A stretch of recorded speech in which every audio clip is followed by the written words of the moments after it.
आणि आता राज्याच्या विविध जिल्ह्यातल्या ठळक घडामोडींकडे एक नजर. जिल्हा झटपट. चंद्रपुरात धम्मचक्र अनुप्रवर्तन दिनानिमित्त अनुयायांचा सहभाग आणि वाहतूक कोंडी लक्षात घेता 16 ऑक्टोबर म्हणजे उद्या शहरातल्या शाळा आणि महाविद्यालयांना सुट्टी जाहीर. आजच्या वाचन प्रेरणा दिनानिमित्त परभणी जिल्ह्यात पूर्णा तालुक्यात कातनेश्वरमध्ये जिल्हा परिषद शाळेत वाचन स्पर्धेचं आयोजन. विद्यार्थी आणि शिक्षकांचा उत्स्फूर्त प्रतिसाद. राष्ट्रीय खाद्यतेल अभियानाअंतर्गत कोल्हापुरात नातवंडे गावात कृषी समृद्धी योजनेचा शानदार शुभारंभ. शेतकरी, बचत गट, कृषी विभागाचे अधिकारी मोठ्या संख्येनं सहभागी.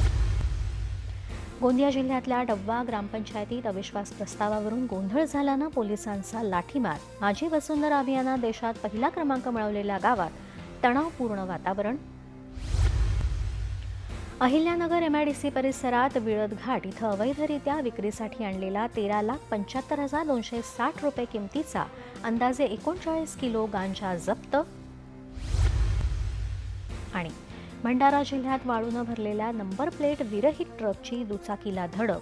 दुचाकी चालकाचा जागीच मृत्यू.